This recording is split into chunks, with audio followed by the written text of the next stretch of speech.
Boa tarde a todos. Meu nome é Eduardo Guerreiro, professor de Teoria Literária, Departamento de Ciência da Literatura da UFRJ. E agora nós vamos falar sobre alguns elementos da cronologia da pré-história, da origem da escrita, dos princípios da literatura e da filosofia, no sentido, porque o que interessa aqui em relação à filosofia é como que a filosofia ela introduziu a teoria da literatura, né? Uma espécie de pré-teoria da literatura. A ideia de fazer essa cronologia para vocês é situar o aluno num panorama histórico, de modo que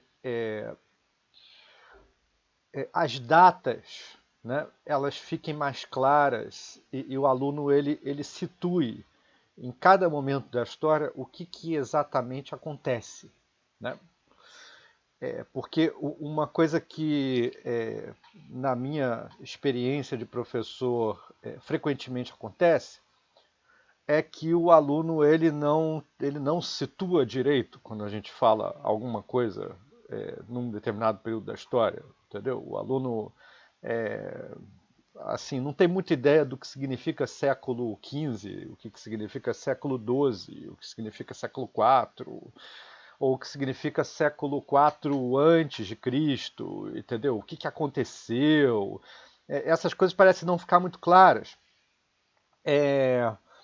E isso também ocorre, inclusive, dentro do século XIX e o século XX, que são os séculos mais próximos de nós, né? São os séculos que nós deveríamos conhecer melhor, porque são eles que estão mais diretamente ligados a tudo o que a gente vive hoje, toda a nossa bagagem, né? Assim, eles são os nossos avós, bisavós, pais, avós, bisavós, entendeu? Enfim, mas quanto ao século XIX e século XX, eu já falei algumas coisas do século XX sobre o texto do Murilo Mendes, né? E ainda vou falar mais sobre o século XIX aqui. Mas agora é o momento de ter um panorama mais geral, né? Até chegar ao século XIX, século XX. Então vamos lá. O Homo sapiens, a nossa espécie, né, a espécie humana, o Homo sapiens, originou-se na África há cerca de 200 mil anos. Ele originou-se cerca de 200 mil a 500 mil anos. Tá? Essa data aqui, a princípio, pode dar a impressão de que é um intervalo de tempo muito grande para se ter dúvida, né? Quando que começou a origem do Homo sapiens, né? Mas justamente uma das coisas mais impressionantes dos estudos arqueológicos, né, e essa espécie assim de antropologia da pré-história e tal, o que é mais impressionante é justamente que a zona de incerteza das datas ela é de fato muito, muito grande. Né? Não se sabe exatamente quando que surgiu o primeiro Homo sapiens, não se tem ideia disso e a zona de incerteza ela tem essa dimensão absurda, né? Enfim, milhares de anos. Né? Então, mas vamos trabalhar com a hipótese de que o Homo sapiens ele surgiu há 200 mil anos atrás. Né? Vamos trabalhar com essa. Né? O homem moderno é o Homo sapiens sapiens, a única subespécie sobrevivente do Homo sapiens, porque existiram outros, mas elas não sobreviveram. Né? E esse Homo sapiens sapiens ele existe há 50 mil anos. Né? Aí a gente já pode definir melhor. Né? Então a nossa espécie específica, né, é o Homo sapiens sapiens que existiu há 50 mil anos. Aí para a gente ter uma ideia assim, das datas que começam a ter realmente importância, né, dentro de um contexto do estabelecimento da relação entre a pré-história e a história, né, é quando entra o Neolítico, porque antes era o Paleolítico, né, esse período todo aí, de 50 mil anos e tal, era Paleolítico.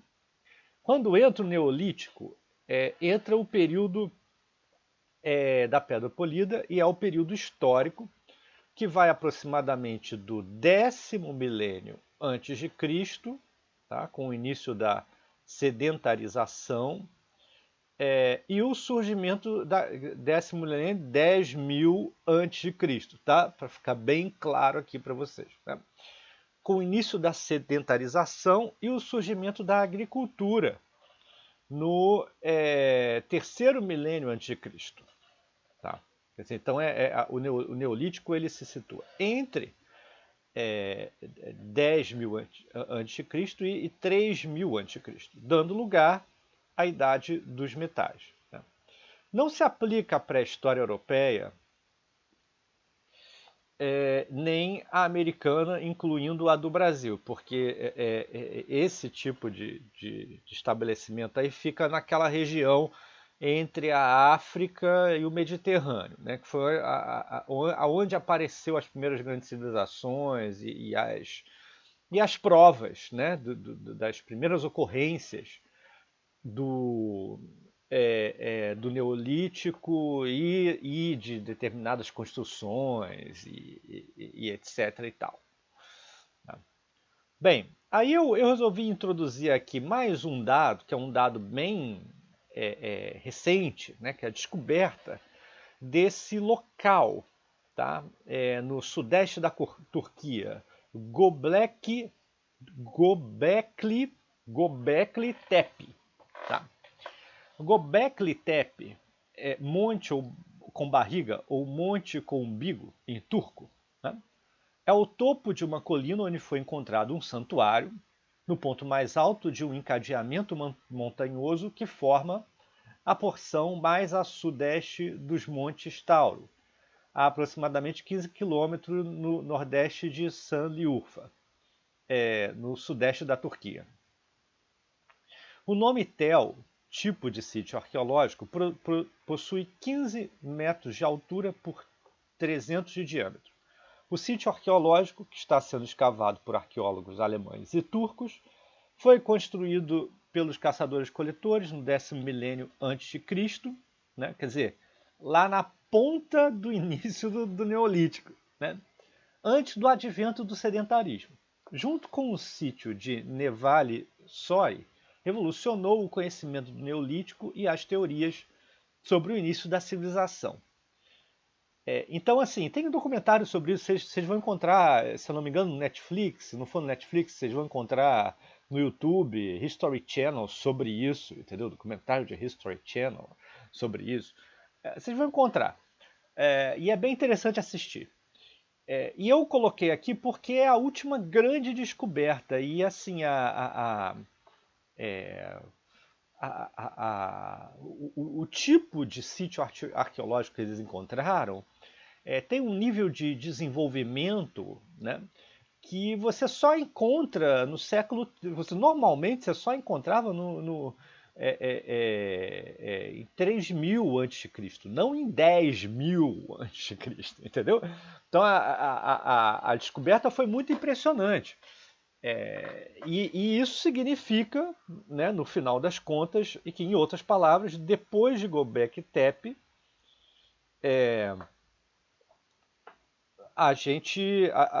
a datação do Neolítico pode se expandir para trás. Né? Então, aí a gente já não sabe se o Neolítico ele aconteceu antes, entendeu?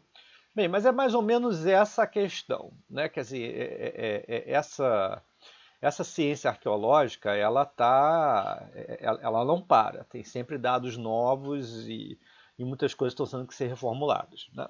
Bem, aí agora a gente vai passar para a questão da origem da escrita, mas antes disso, eu queria só deixar claro, né, que nesse período de 200 mil anos, da existência do Homo sapiens e 50 mil anos da existência do Homo sapiens sapiens, você vê, 200 mil anos é mais tempo do que nossa história descrita. Nossa história descrita começa a 3.000 antes de Cristo, entendeu? Um pouco antes também.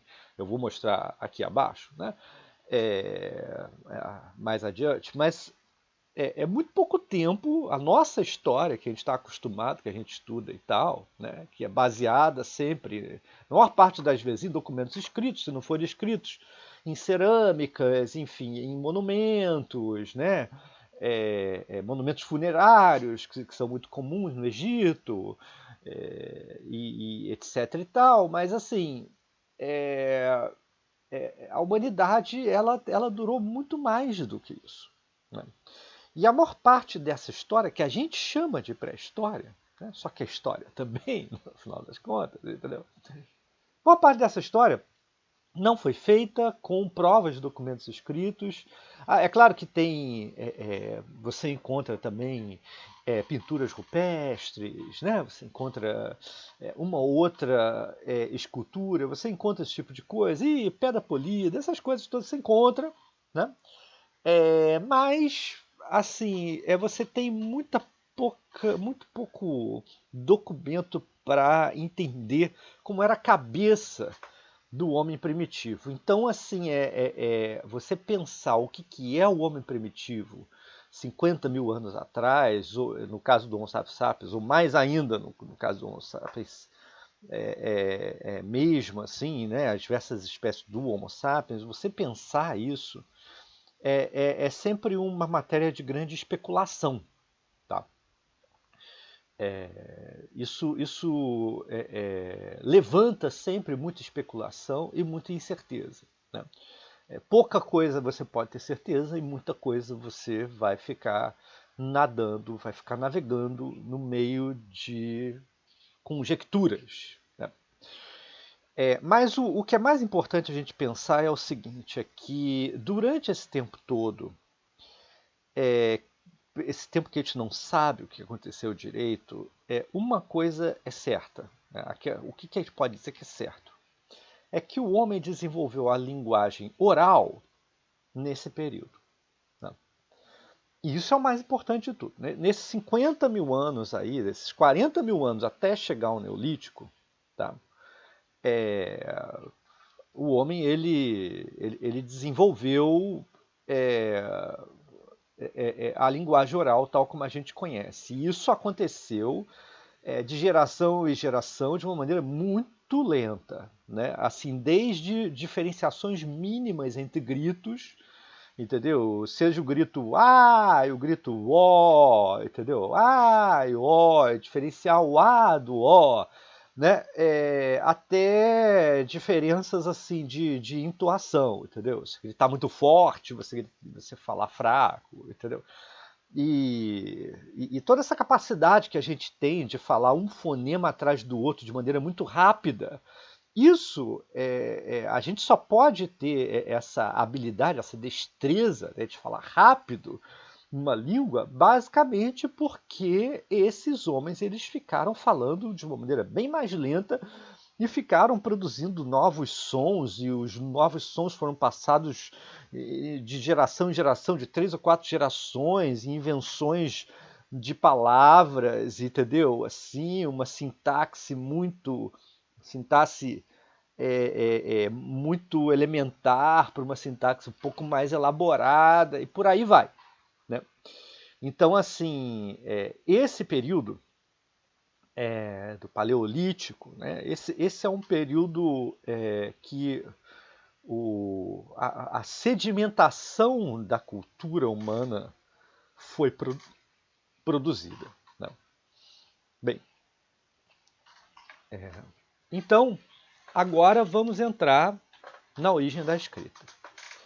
As escritas mais antigas, né, descobertas, são a cuneiforme e o hieróglifo, e foram criadas há cerca de 5.500 anos. Então, na verdade, essa aqui é a data, né, do início das escritas mais antigas descobertas. Né?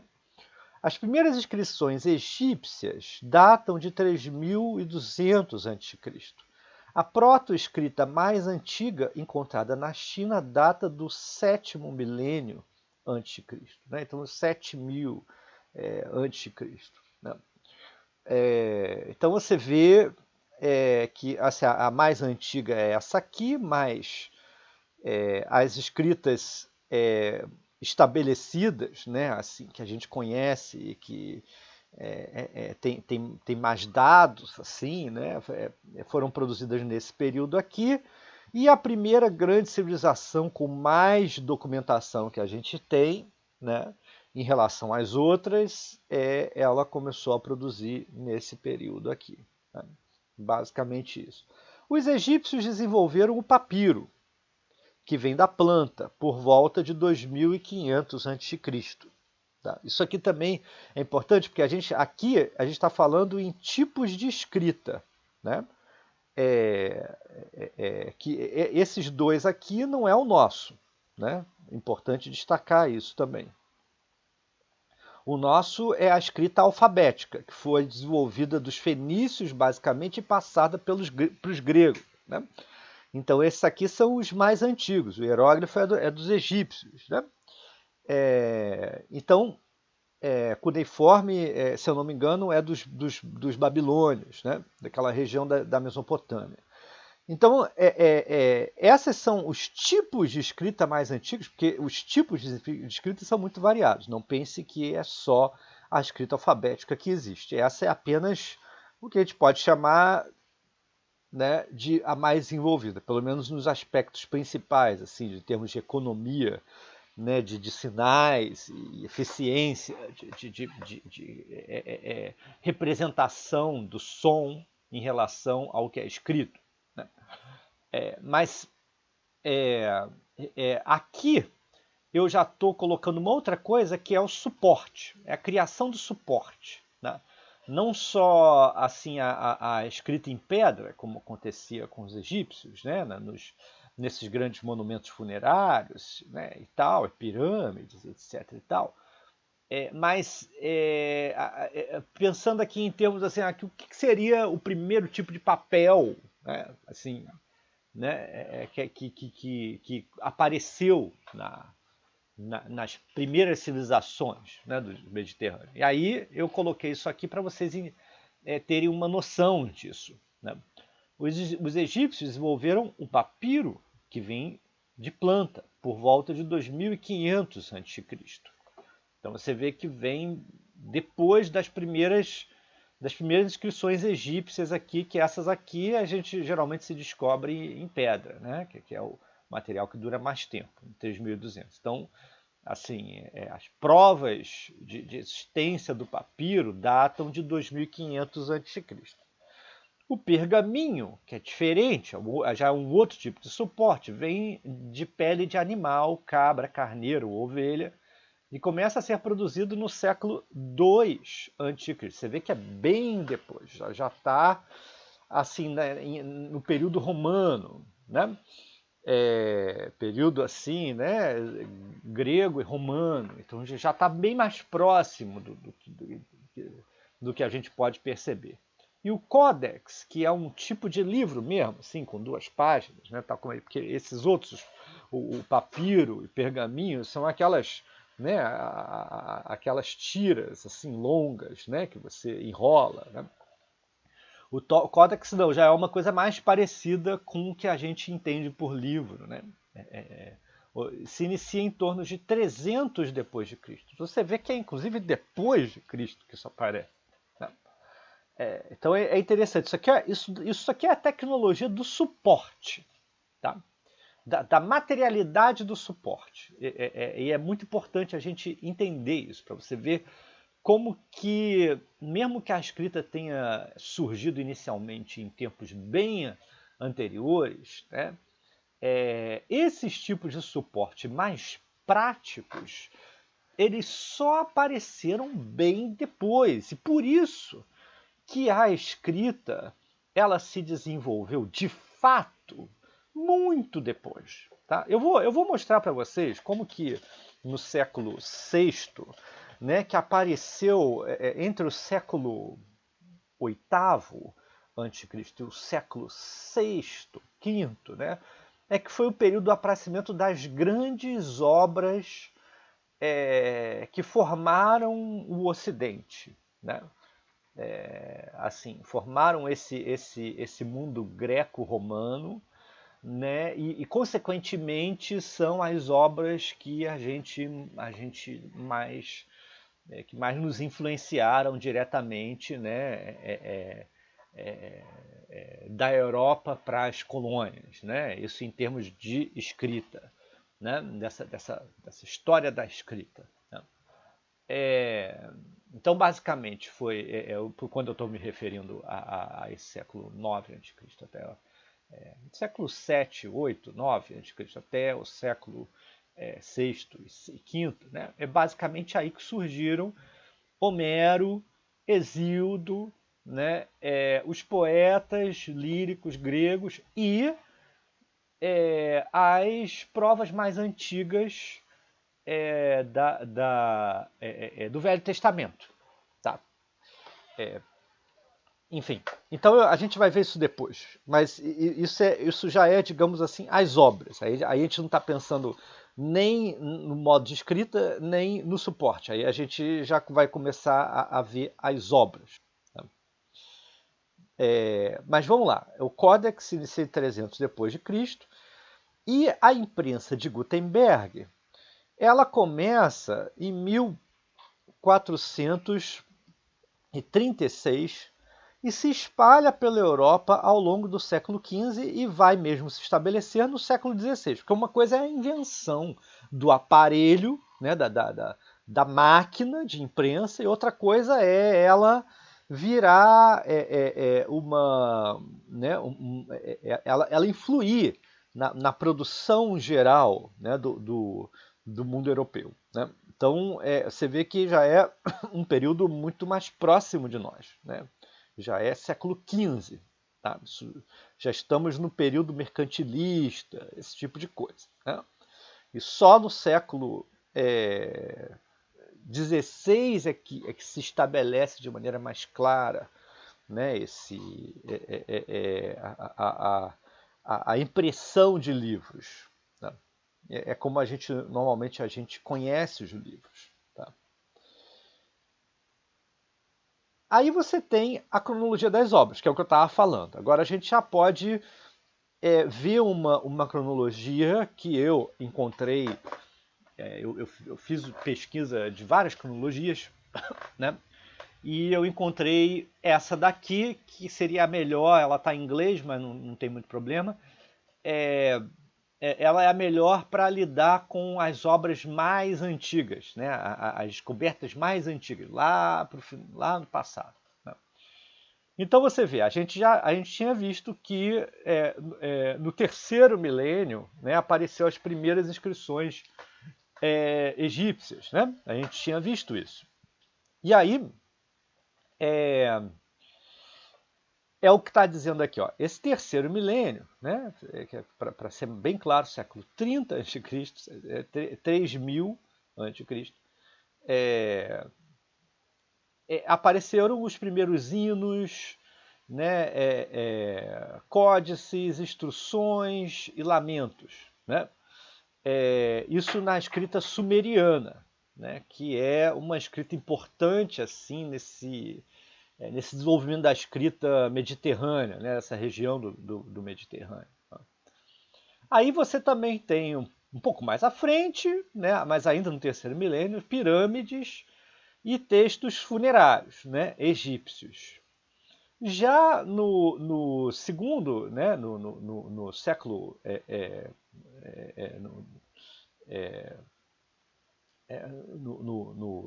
no século XX antes de Cristo, né, entre 2100 e 1800 antes de Cristo, para ser mais exato, você tem a versão original da Épica de Gilgamesh, que é sumeriana também. E aí a gente precisa entender o que significa isso. Essa, digamos, é a primeira obra, a primeira grande obra que aparece. E qual é a importância disso? É porque é o seguinte: né, que as outras ocorrências de texto escrito que tinham antes dessa primeira grande obra, elas eram fragmentadas. Você tem lá um código de uma lei, entendeu? O código de Hammurabi, sei lá, uma coisa assim, algo parecido, né? Você tem uns escritos religiosos, você tem uns escritos de negócios, entendeu? Que foram feitos na época, mas isso são fragmentos. Basicamente, você encontra fragmentos de uma coisa ou outra que aparece, entendeu? Mas a primeira grande obra, assim, a primeira grande obra que aparece assim para nossa, para o nosso, para nossa história moderna, que a gente conseguiu encontrar, né, que a história moderna conseguiu encontrar lá no passado e conseguiu ter certeza de que aquilo existiu naquela data, na primeira grande obra, uma obra que tenha uma certa unidade, que seja coerente. No caso aqui é um poema épico, né? Uma epopeia. Né? É essa, tá? É essa daí. É a Gilgamesh, tá? Que, de fato, isso aqui é literatura, evidentemente, né? Que ocorreu justamente nesse período, tá? Então, assim, se a gente está normalmente acostumado a pensar que Homero, né, a Ilíada, Odisseia de Homero, são as primeiras obras da literatura ocidental, o fundamento da literatura ocidental, né, se a gente vai pensar isso, na verdade, a primeira obra da humanidade que a gente tem o documento lá não veio bem antes de Homero, é Gilgamesh. Tá? Só para vocês entenderem, né? Gilgamesh é uma espécie de proto-Homero. Tá? É um patriarca do Homero, é mais ou menos isso. Né? Aí no século XVI a.C., aparece o livro dos egípcios dos mortos, né? O livro dos mortos egípcio. Entre o século XVI e o século XI, porque aí já também é a mesma coisa, é um livro assim que tem uma unidade, entendeu? Que tem são revelações religiosas, né, de como que é o mundo sobrenatural depois da morte e tal, entendeu? É esse livro dos egípcios que a gente tem que tem um livro que é uma obra coerente, que tem início, meio e fim, entendeu? Esse também é um texto importante. Né? No século XVI ao século XI, você tem o Rig Veda, já indiano, escrito em sânscrito. Tá? Então, você vê a ordem dos fatores, né? Começa lá na Mesopotâmia, depois vai para o Egito, depois você tem o primeiro grande texto indiano. Você vê que os gregos estão demorando a aparecer aqui. Né? Os gregos e os judeus também, entendeu? Eles estão demorando. A gente não tem, entendeu? Documentação de nada parecido com grego, entendeu? Judeu antes disso não, assim, bem depois, entendeu? Então é para vocês situarem bem na cabeça, né? Aí você tem esse Rig Veda aqui, né? Produzido nesse período, no período do século XI a.C., você tem Ayurveda, Samaveda e Atharvaveda, né? Também são textos dessa tradição, né? do indianismo, hinduísmo. No século XI ao século VI, você tem o texto sagrado de Zoroastro, do zoroastrismo, né? Que é persa. Tá? E aí no século XI, no século IX, você tem o primeiro grande texto chinês também, que é o I Ching, né? O manual divinatório. Né? Que muita gente lê esse texto até hoje, consulta esse texto, entendeu? Esse texto é um texto famoso e tem uma tradução famosa, né? Enfim, tá dentro da nossa cultura. Assim como o livro egípcio dos mortos também, ele foi descoberto basicamente nos anos 60, assim, na contracultura americana, entendeu? O pessoal lia esse texto. O Xing ele também foi redescoberto assim pela cultura ocidental e muita gente joga Xing e tal. Né? Do século IX ao século VII você tem outros textos em sânscrito indianos, né? Os Upanishads, os famosos Upanishads, e do século IX ao século VI você tem as partes mais antigas do Velho Testamento, entendeu? Incluindo a Torá. Então você vê que aqui é que aparecem as partes mais antigas do Velho Testamento, tá? Entre o 9 e o 6º, ok? Então, finalmente, nesse momento é que a gente encontra aquilo que a gente já reconhece como uma coisa que a gente já está mais acostumado, entendeu? Né? A gente já, aí a gente já pode dizer, não, eu li isso aí, Velho Testamento, eu li, entendeu? Aí você já pode ter uma ideia mais precisa, né, de quando que surgiu, isso em termos de historiográficos, tá? Isso em termos de história, isso não é uma visão religiosa, entendeu? De nenhuma religião. As outras religiões, entendeu? Ou ordens religiosas, elas podem inventar o que elas quiserem. Podem inventar que o texto é eterno, entendeu? Pode inventar o que quiser. Mas, em termos assim científicos, né? Apareceu nesse momento. Tá? E aí, no século VIII, aparece o poema épico da Ilíada e a Odisseia de Homero e outros poemas épicos da Guerra de Troia. Tá?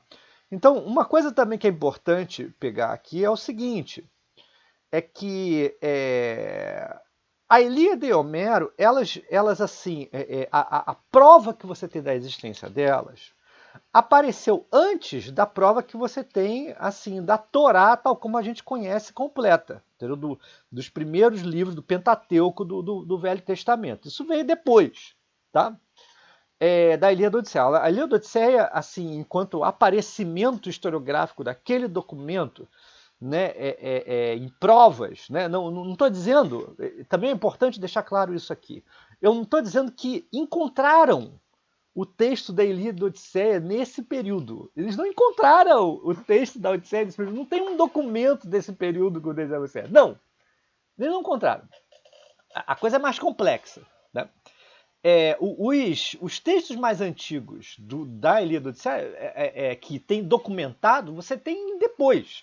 Só que eles são cópias de cópias de cópias de cópias de cópias de cópias de cópias de cópias de cópias de cópias desse texto que surgiu lá no século VIII, entendeu? Essa é a questão. Ah, mas como você sabe que surgiu no século VIII? Aí é trabalho de arqueólogo. Aí é um trabalho muito minucioso de arqueólogo, entendeu? Que compara com vários outros documentos, compara o tipo de linguagem, entendeu? O tipo de relação assim das imagens que estão nas cerâmicas, nos monumentos e tal, entendeu? E com o que está sendo dito e tal. São muitas variáveis que estão em torno e essas variáveis são pensadas cientificamente. Né? E aí você consegue, entendeu, produzir mais ou menos uma data para aquilo, né? Um período, uma zona em que aquilo possa ter surgido. Tá? É essa a questão. Então, ok. Eu no próximo vídeo eu falo disso aqui.